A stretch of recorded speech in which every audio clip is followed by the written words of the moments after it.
When the internet began, bulletin board services, or BBS, became the first online communities of the so-called information superhighway.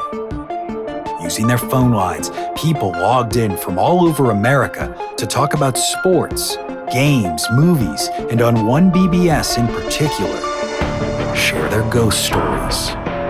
Over time, those communities all went dark, except for one lone server that continues to operate somewhere in an unknown part of Pennsylvania's Rust Belt. A relic of the 1990s, veiled in mystery, it is a digital archive of humanity's strangest encounters with the unknown, as told by the people who experienced them. My name is Brandon Schexnayder, and you are listening to Fear Daily.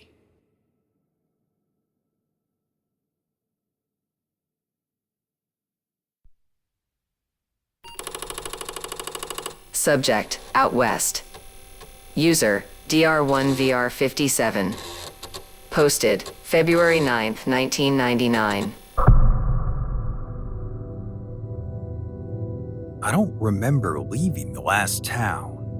Don't remember if I got gas or what highway number it was or how many days ago it happened.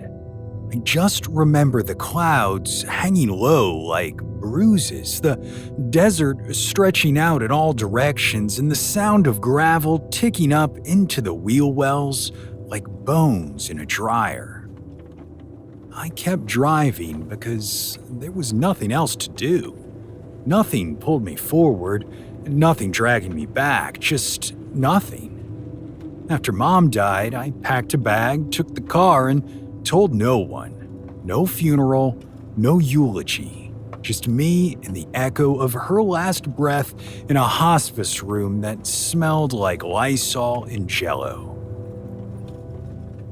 The western sky used to feel big when I was a kid. Romantic even. Cowboys, sunsets, the open road. But when you've lost the last person who tethered you to the earth, that sky starts to feel like a threat. There's just too much of it. Too much room for guilt, too much silence to think. Somewhere past New Mexico or Utah, I honestly couldn't say, I stopped recognizing the land. No signs, no towns. Just burnt grass and telephone poles that didn't seem to lead anywhere. I turned the radio off because the static made me nervous. I turned it back on because the silence was worse. I ate gas station jerky until my jaw hurt and slept in the front seat with the engine running just to feel something humming. The days bled together, and the clock, it blinked the same time every time I looked. 3:11 a.m., even in the daylight. I knew that wasn't possible, but I also knew I was slipping.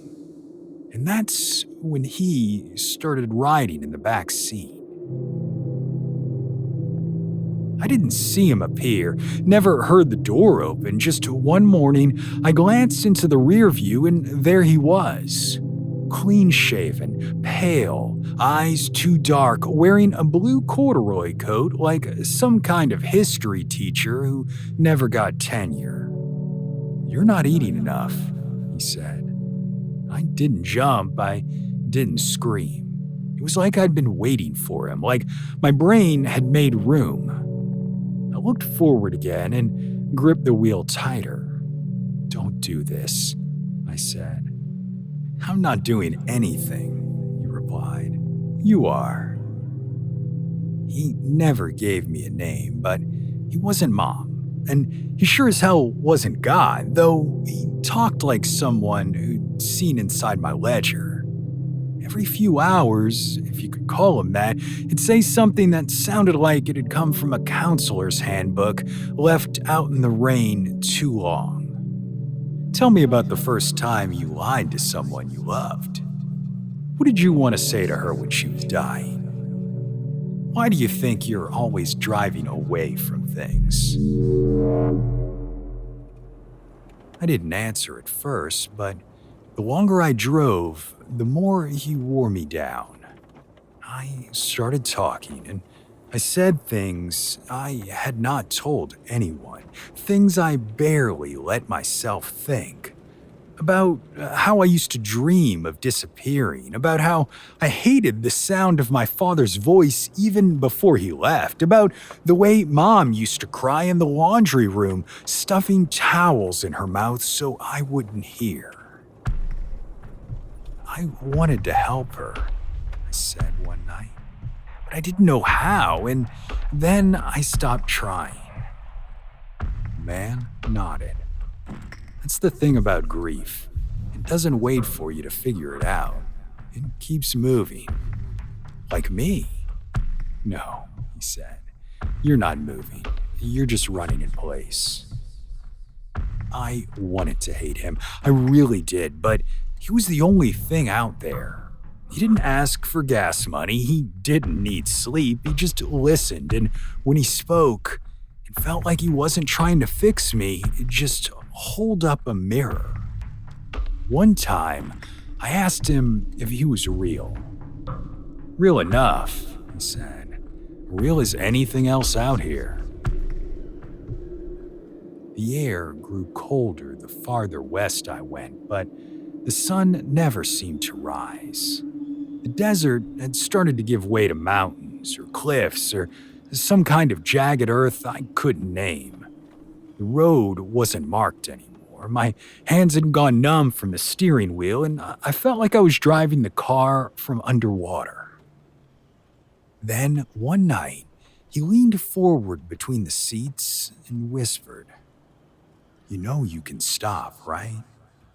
I almost laughed. And do what? Go home? There is no home. She's gone. I left. He waited. Always waited. What if that was the point? He asked.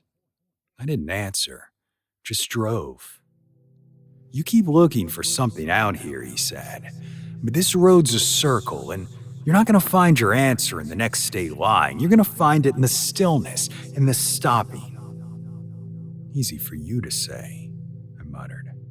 You don't have to live in this skin. There was a long pause. Then, in the softest voice I'd ever heard him use, he said, "Neither do you." The car started to sputter around sunrise. First real dawn I'd seen in what felt like months. The fuel gauge was low, and for once, I didn't panic. I pulled off onto the shoulder, if you could call a patch of gravel and weeds a shoulder, and shut her down. The silence was immediate and deafening. He didn't speak this time. I climbed out of the car and stood facing the horizon. I felt the ache in my knees, the sun on my face, the nausea in my gut from days of gas station food. I felt everything, and I cried. I cried like the night she died. I cried like the kid who used to hide under the porch when the yelling got too loud. When I turned back to the car, he was gone. No open door, no sign he'd ever even been there. But the back seat still held the shape of a man.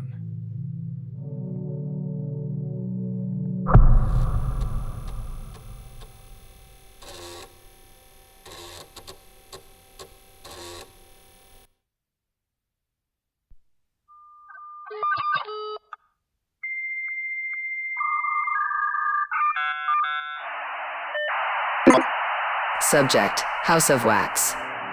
User, Vetter18. Posted, May 4th, 1998.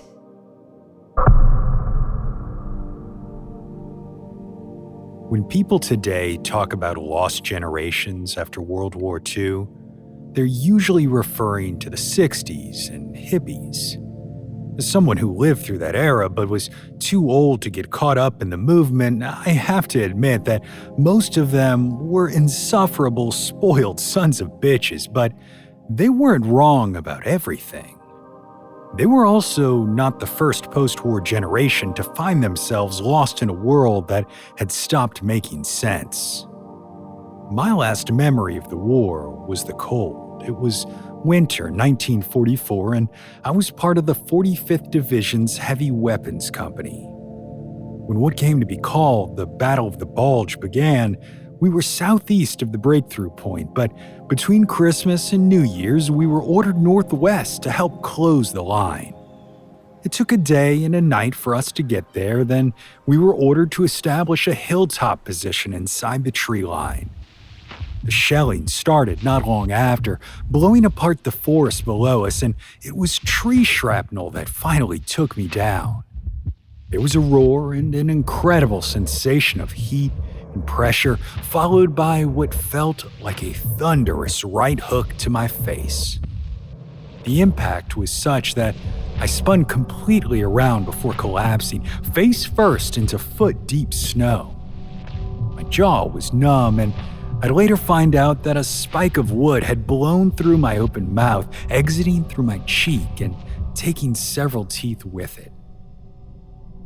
In the aftermath, I dimly recall our medic packing my wound with sulfadiazine powder, but mostly what I remember is being cold, the melting snow saturating my shredded uniform. That was the end of my time in the Ardennes and the US military.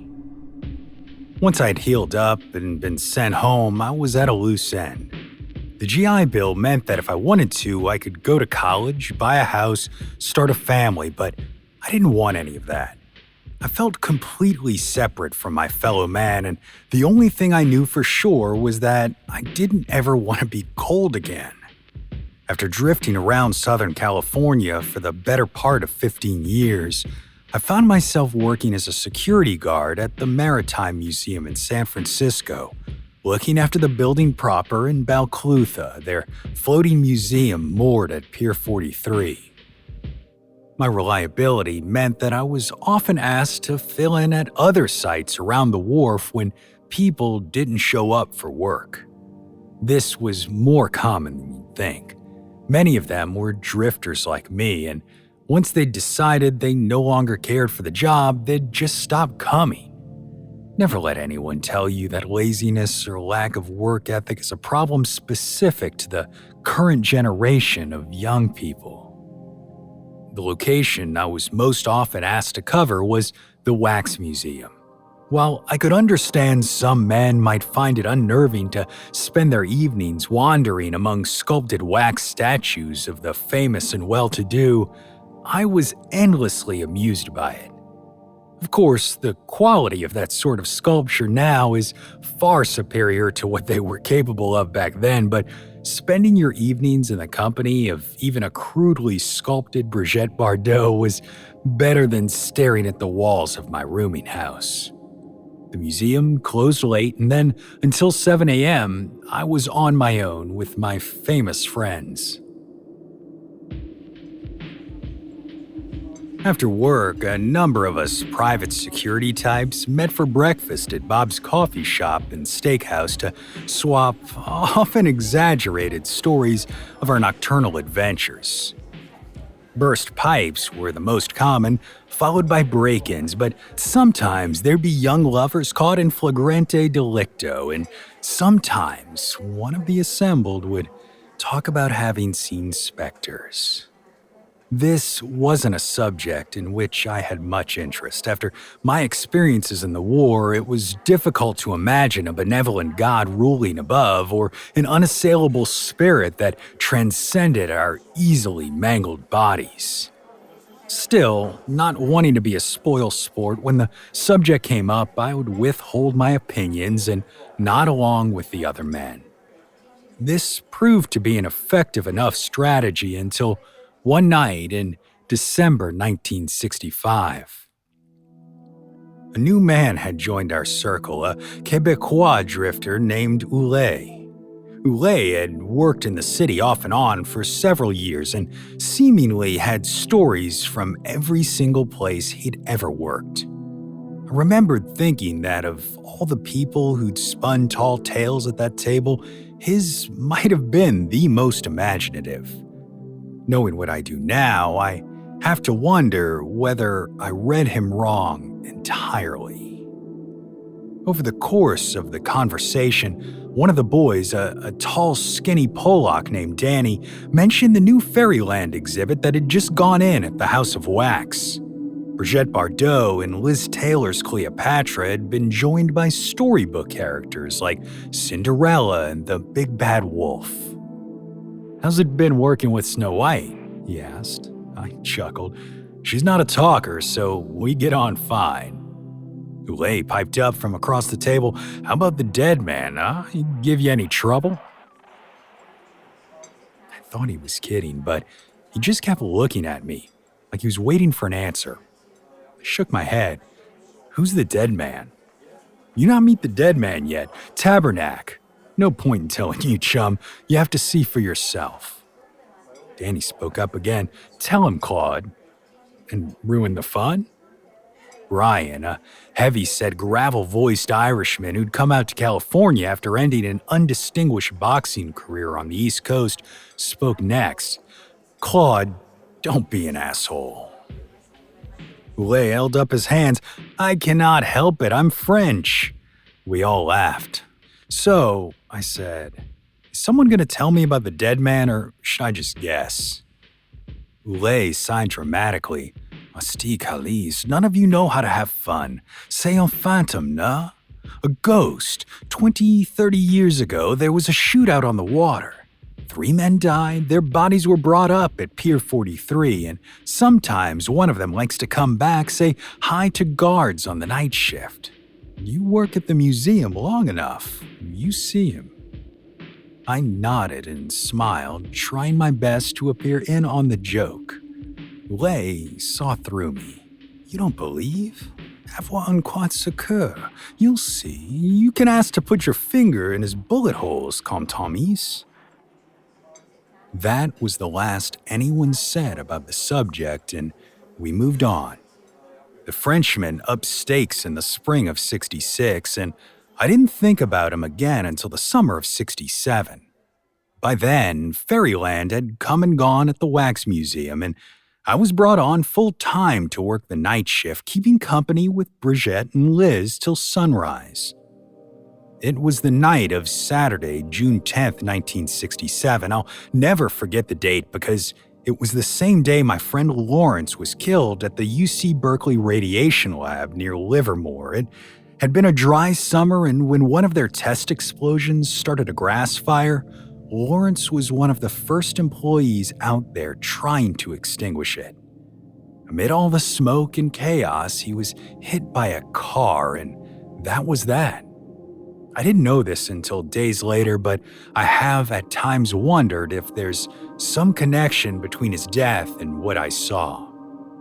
As to what I saw, well, it wasn't that far off from what Ule had said. It was just past 2 a.m, and I was sweeping my flashlight across the faces of Charlie Chaplin and Fatty Arbuckle and the comedians of Stage and Screen Room.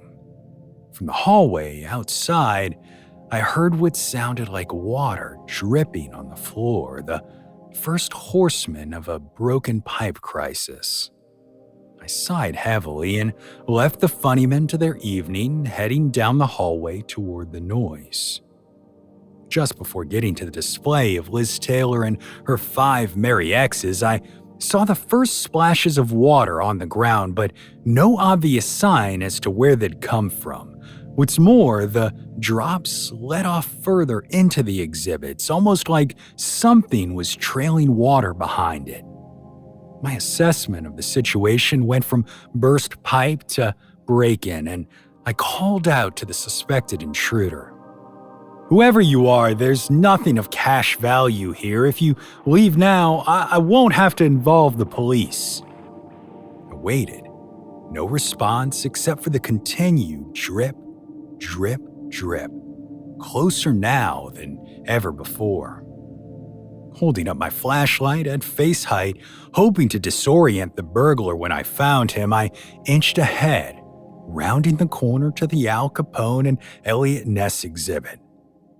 Once I had, the Frenchman's words came rushing back because standing there in front of me, Al and Elliot, was a waterlogged man, maybe 6 feet tall. He was wearing a black suit and white shirt with no tie, and in his chest were 3 clustered black bullet holes. The man's skin was paler than the wax on Capone, but his face bore an almost pleasant expression, and as water pooled around his feet, he gave me a little wave before disappearing.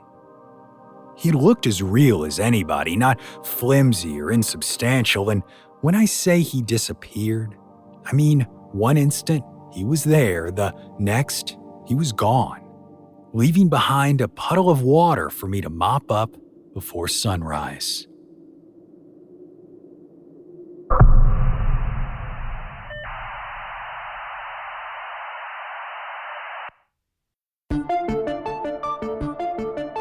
Fear Daily is an independent podcast hosted by Brandon Schexnayder and written by Brennan Storr, with Joanna Smith serving as the consulting editor, audio production by Rachel Boyd, and sound design by Southern Gothic Media. This podcast is a work of fiction. Names, characters, places, and incidents are either products of the author's imagination or are used fictitiously. Any resemblance to actual persons, living or dead, or to real events or locations, is entirely coincidental. Ad-free versions of Fear Daily are available now on your favorite podcast apps. For more information, visit feardaily.com. But move fast, before the server goes offline.